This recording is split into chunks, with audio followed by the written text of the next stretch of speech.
একটি জিনিস মনে রাখবেন, নদীর গতি সাগরের দিকে, নদীর গতি সাগরের দিকে, আর জ্ঞানের গতি আল্লাহর দিকে। কিন্তু মানুষ জ্ঞানের অভাবে অন্ধকারে। সুতরাং জ্ঞান আহরণ করুন। কোন ব্যাপারে? মহান স্রষ্টার ব্যাপারে। আপনার স্রষ্টা, তার পরিচয়টা কি আপনি জানার চেষ্টা করুন। আপনার স্রষ্টা কিন্তু বৃক্ষ নয়, গাছ বৃক্ষ নয়। আপনাদের স্রষ্টা কিন্তু ওই পাহাড় পর্বত নয়। আপনাদের স্রষ্টা কিন্তু ওই চাঁদ সূর্য তারকা নয়।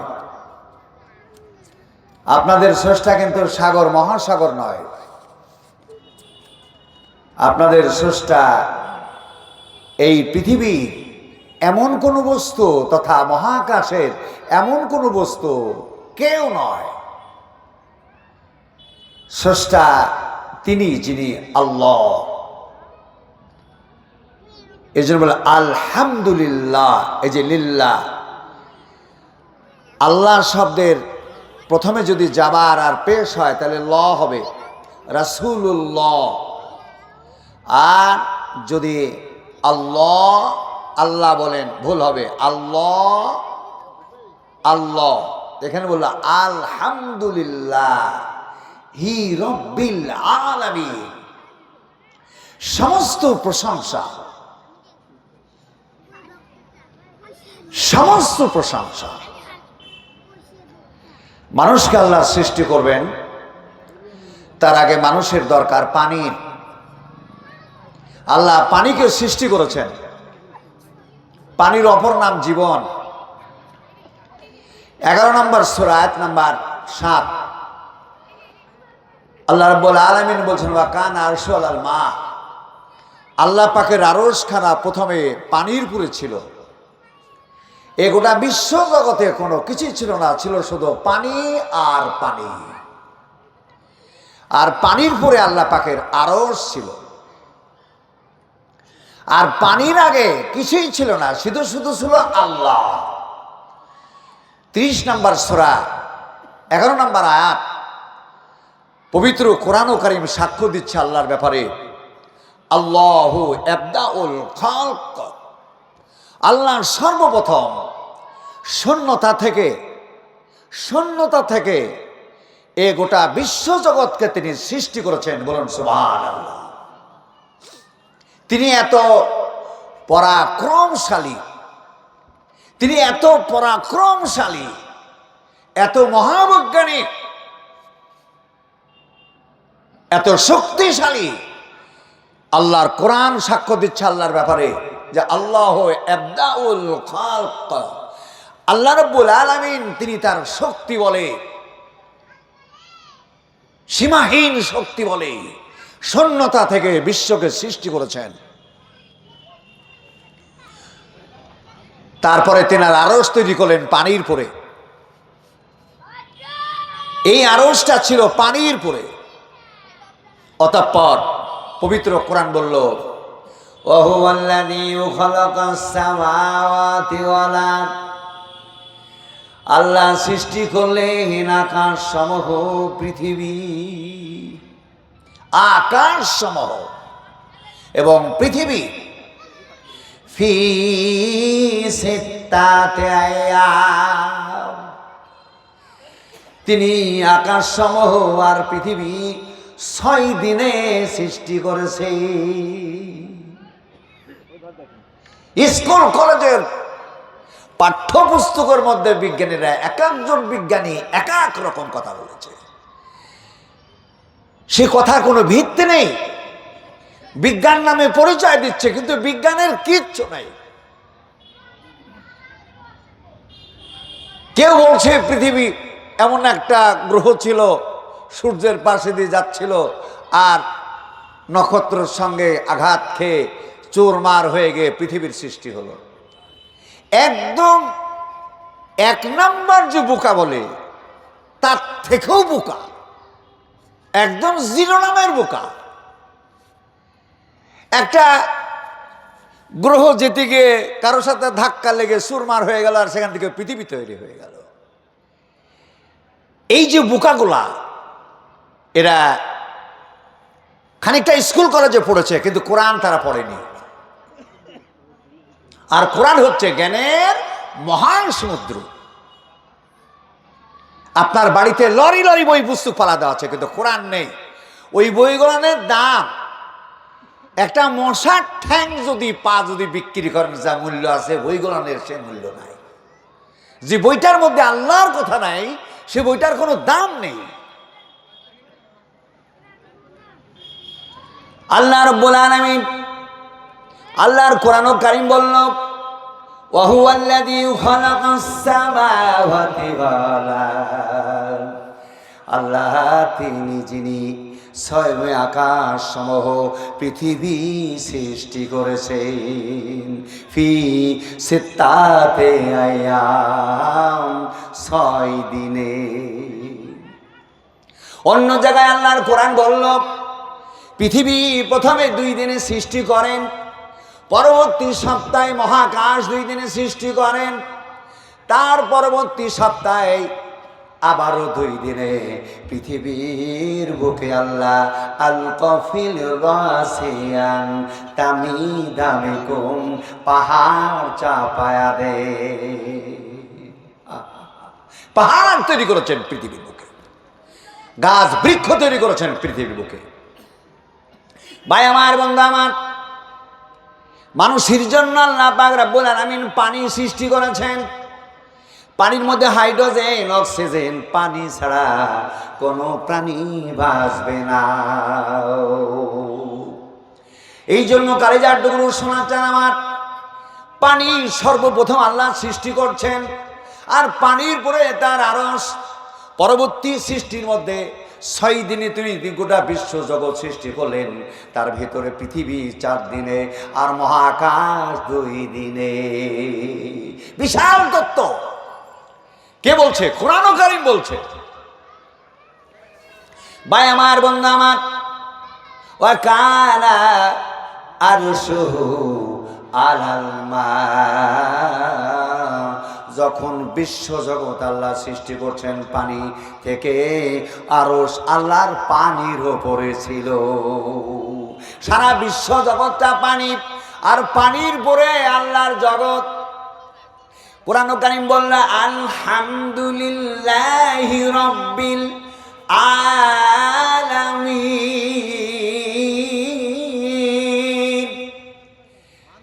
সমস্ত প্রশংসা ওই মহান আল্লাহর জন্য, যিনি নিখিল বিশ্বের প্রতিপালক। রব, এ মানুষটা কি বানানো হবে? তার জন্য আল্লাহ প্রথমে পৃথিবী সৃষ্টি করলেন। এই পৃথিবীতে প্রাণীদের জন্য প্রথম দরকার পানি, তাই পৃথিবীর 3 ভাগ পানি আর 1 ভাগ স্থল। পৃথিবীর ভৌগোলিকটা দেখতে গেলে 3 ভাগেরও বেশি আল্লাহ পানি বানায় আছে। এই আমাদের পাশে আপনার প্রশান্ত মহাসাগর, 6,40,00,000 মাইল দৈর্ঘ্য, 100,000 1 লাখ, আর 100 লাখে 1 কোটি, 6,40,00,000 মাইল দৈর্ঘ্য এই সমুদ্রটা। 11,000 মিটার গভীর, গড়ে 8,848 মিটার উঁচু পাহাড়। এভারেস্ট পাহাড় যদি সাগরে ফেলে দেন খুঁজে পাবেন না। এই মানুষের জন্য 1 নাই 2 না 7টি মহাসাগর। কয়েকদিন আগে সফর ছিল মেঘালয়, আসাম। ওই আসামের একটা বড় টাউন, ধুবড়ি টাউন, ওইখানে হাজার হাজার লঞ্চ এবং ফেরি। ওই ফেরি লঞ্চে চেপে 4 ঘন্টা লাগলো নদীটা পার হতে। গিয়ে মেঘালয় পৌঁছাচ্ছি। নদীটার নাম ব্রহ্মপুত্র।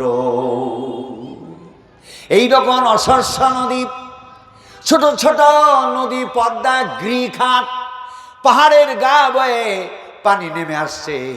আল্লাহ মানুষের জন্য পানি দিয়েছে। রব মানে প্রতিপালনকারী, এই মানুষকে সৃষ্টি করেছেন। মানুষের দরকার পানি, এর জন্য সমুদ্রে পানি। পাহাড়ের উপরে পানি, আপনার পাহাড়ের উপর থেকে পানি কিভাবে ঝরে আসছে, গড়ে আসছে পানি, দেখলে তাজ্জব হয়ে যাবেন। ভাই আমার, বন্ধু আমার, রয়া পানি আর পানি, আকাশের পানি, মানুষের জন্য সাগরে পানি, আর আকাশের পানি মানুষের জন্য পাহাড়ের উপরে পানি। জীবনে 22টা দেশ সফর হচ্ছে আল্লাহর রহমতে, আল্লাহর কুদরতি দেখে জীবন ভর্তি হয়ে যাচ্ছে। আল্লাহর প্রশংসা করে শেষ করতে পারবো না। রমজান মাসে মাত্র 12 ঘন্টা রোজা রাখতে গিয়ে পানির জ্বালায় পিপাসায় মৃত্যু মমর্ষ অবস্থা এসে যায়। কখন পানি আর কখন পানি, কখন পানি আর কখন পানি। এ পানি মানুষ খায়, যত জীব জানোয়ার খায়, হাতি খায়, গাছ বৃক্ষ খায়। 22 স্তরের পানি নাইট্রোজেনের সঙ্গে মিশ্রিত হয়ে নিঃশ্বাসের মধ্যে ঢুকছে।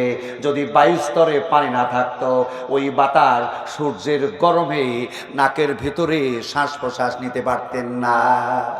আল্লাহ পানির জন্য নদীগুলা তৈরি করেছেন। আবার আল্লাহ বলছেন পানির জন্য পৃথিবীর এক প্রান্ত থেকে অপর প্রান্ত এই পানিটাকে নিয়ে যাওয়ার জন্য আমি পদ্মা সমুদ্র বানাইছি, আমি নদী বানাইছি, আর গিরিখাত বানাইছি। পানি গড়ছে পাহাড়ের উপর থেকে। ভাই আমার, বন্ধু আমার, আর একটা পানি আছে নারিকেল গাছের মাথায়, ডাবের মধ্যে পানি। এই পানির মধ্যে হাজারো উপাদান।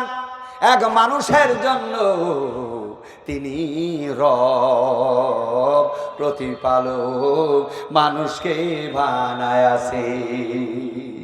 এর জন্য পানি, এর জন্য এই পৃথিবীর সাগর, আর এই সাগরের পুরে আপনার তলে রয়েছে আপনার ভূত্বক, আর ভূত্বকের তলে রয়েছে শিলামণ্ডল, আর শিলামণ্ডলের তলে রয়েছে লাভা।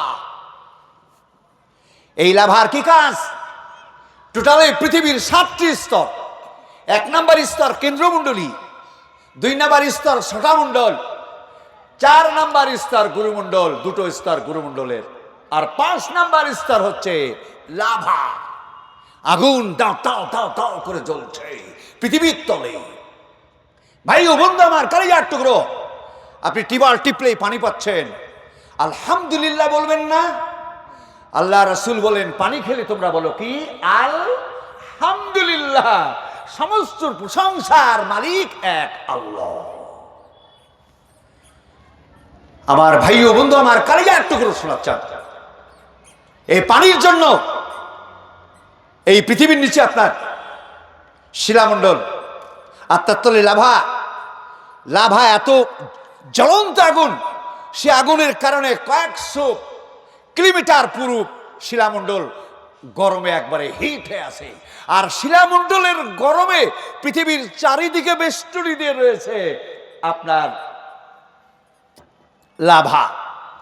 লাভার গরমে শিলামণ্ডল চারিদিকে পৃথিবীকে বেষ্টনী দিয়ে রয়েছে। আর শিলামণ্ডলের গরমে ভূত্বকের যত পানি পাতালের সব তরল হয়ে আছে। যদি শিলামণ্ডলের নিচে মহান আল্লাহ যদি আগুন ব্যবস্থা না করতেন, পাতালের তলে বালুর সঙ্গে বরফে পরিণত হয়ে যেত পানি। আপনি টিবাল টিপে স্যালো মেশিন দিয়ে পানি উঠাতে আর পারতেন না। বলুন সুবহানাল্লাহ। এজন্য আল্লাহ পাক কি বললো? আলহামদুলিল্লাহ, সমস্ত প্রশংসা ওই মহান আল্লাহ, যিনি নিখিল বিশ্বের প্রতিপালক। তিনি সেখানে লাভা তৈরি করে পানিকে তরল রেখেছেন, যার কারণে ওখান থেকে পানি টিপলেই টিউবওয়েলের মাধ্যমে পানি উঠে আসছে। যারা স্যালো মেশিন বসাচ্ছে মিস্ত্রিরা বারবার বালু চেক করছে, না না হয়নি, এখন হয়নি, আরো আরো 4 ফিট, আরো 5 ফিট, আরো 10 ফিট। ভাই আমার, বন্ধু আমার, জাল পাইপের গোড়ায় যদি জাল পাইপের সঙ্গে যদি কাদা থাকতো, জাল পাইপের বাপেরও তাগত ছিল না স্বচ্ছ পানি আপনারে দিবে। আল্লাহ রাব্বুল আলামিন জাল পাইপের সঙ্গে সামঞ্জস্য রেখে পাতালে বালুর দানা। একবার জোরে বলবেন না আলহামদুলিল্লাহ। আল্লাহ কত মহান, আল্লাহ কত মহান তিনি। ভাই বন্ধু আমার, বীরভূম, বর্ধমান, ওই মেঘালয়, সিভিল্যাং, নাগাল্যান্ড, মণিপুর দেখলাম, সিভিল্যাং, নাগাল্যান্ড দেখে আসলাম। ধানের চাষ হচ্ছে, মেশিন চলছে, মেশিনের পানি উঠে ধানের চাষ হচ্ছে। যদি এই ভূত্বকের নিচে যদি আপনার লাভা না থাকতো, মেশিনে পানি তুলে ধান তৈরি করতে পারতো না, গম তৈরি করতে পারতো না, কোনো আবাদি তৈরি করতে পারতো না, রুজির জন্য মারা যেতে। এর জন্য আল্লাহ খায়রুর রাজিকিন, আল্লাহ সব থেকে বড় রুজির মালিক। বলুন সুবহানাল্লাহ। ওই স্কুল কলেজে পড়া আর না পড়া এইরকম কিছু বোকা টাইপের এরা বলে আমি খাটি খাই, আল্লাহ বা রুজির মালিক হলো কি করে? আহা পাগল, কি গাছে ধরে? পাগল কি গাছে ধরে? এর জন্য তোমাকে সায়েন্স জানতে হবে, বিজ্ঞান জানতে হবে। তোমরা যা বিজ্ঞান পড়েছো সবগুলা বিজ্ঞান না। চলো, মহান আল্লাহ পাক যদি এই সমুদ্রের উপরে, সমুদ্রের নিচে যদি শিলামণ্ডল না তৈরি করতেন, লাভার আগুনে এই পৃথিবী পুড়ে ভস্মীভূত হয়ে যেত, পানি শেষ হয়ে যেত। মায়েরা কড়াতে পানি দিয়েছে, কোথাও গিয়েছে যে দেখে পানি আগুনের তাপে ফুটতে ফুটতে নষ্ট হয়ে গেছে, শেষ হয়ে গেছে। এমনি ভাবে লাভার তোড়ে শেষ হয়ে যেত। আল্লাহ লাভাটাকে শিলামণ্ডল দিয়ে ঢেকে রেখেছে। বলুন সুবহানাল্লাহ। আরো জোরে বলুন সুবহানাল্লাহ। পাথর, পাথর কোথায় ছিল? পাথর কোথায় থেকে আনলো? পাথর আল্লাহ এনেছে। পাথর আছে একটা জায়গাতে, আল্লাহর প্রশংসা করে শেষ করতে পারবেন না। এটা আপনাদের টোপোস্ফিয়ার, এটার পর স্ট্র্যাটোস্ফিয়ার, তারপর ওজোনোস্ফিয়ার, তারপর আইনোস্ফিয়ার, তারপর এক্সোস্ফিয়ার, তারপর ম্যাগনেটোস্ফিয়ার। ওটা চুম্বক মণ্ডল, কয়েক হাজার কিলোমিটার চুম্বক মণ্ডল পৃথিবীকে চারিদিক দিয়ে বেষ্টনী করে মজবুত করে ধরে আছে। এরপরেই রয়েছে আপনার সৌরজগৎ। তবে বিজ্ঞানীরা বলছে 100 কিলোমিটার উপর থেকে সৌরজগতের এরিয়া। এই সৌরজগতের এরিয়াটা সূর্য এখান থেকে 15 কোটি কিলোমিটার দূরে। তারপরে আপনার এই গ্রহ মঙ্গল, সে বৃহস্পতি, নেপচুন ও প্লুটো, এই 550 কোটি কিলোমিটার দূরে। নেপচুনের ওই পরে 450 কিলোমিটার দূরে রয়েছে কুইপার বেল্ট। এই কুইপার বেল্টটা আসলে পাথর দিয়ে বেষ্টনী দেওয়া। সৌরজগৎটাকে বরফ আর পাথরের বেষ্টনী দিয়ে সৌরজগৎটাকে আল্লাহ ঘিরে রেখেছে। বলুন সুবহানাল্লাহ। এটা আল্লাহ কত মহান। ভাই আমার, বন্ধু আমার, ম্যাগনেটোস্ফিয়ার, এটা চুম্বক মণ্ডল। এই চুম্বক মণ্ডল পৃথিবীকে এমন ভাবে গার্ড করছে, পৃথিবীর বাইরে থেকে এমন কোন গ্রহ, এমন কোন বস্তু পৃথিবীতে আঘাত হানতে পারবে না। 1982 সালে কলকাতায় পড়াশোনা করছিলাম, তখন স্টুডেন্ট। বিজ্ঞানীরা বলছিলেন 6টা গ্রহ ভেঙে গেছে মহাকাশে, তার 2টো পড়বে, পৃথিবীর বুকে মানুষ শেষ হয়ে যাবে। আবার কয়েকদিন আগে কয়েকজন বলছিল পৃথিবীর শেষ হয়ে যাবে, পশ্চিমে তারা দেখা গেছে। বলছে সান্দার তারা এক জায়গাতে হয়েছে, পৃথিবী শেষ হয়ে যাবে। আল্লাহর নবী বলেছেন পৃথিবী ওই দিন শেষ হবে যেদিন সূর্য পশ্চিমে যাবে গে, আর যাবে না, আবার ফিরে আসবে, তখন পৃথিবী ধ্বংস হবে। এজন্য দেহতত্ত্ববিদেরা বলল, মন আমার দেহ তরি সন্ধান করি বানায়াছেন কোন মিস্ত্রি, 8 কোঠরি 9 দরজা, মাঝে মাঝে ঝরকা কাটা। এই 2 কান, 2 চোখ, 2 নাক, 6 মুখ, 7 পেশাবের দ্বার, 8 পায়খানার দ্বার, 9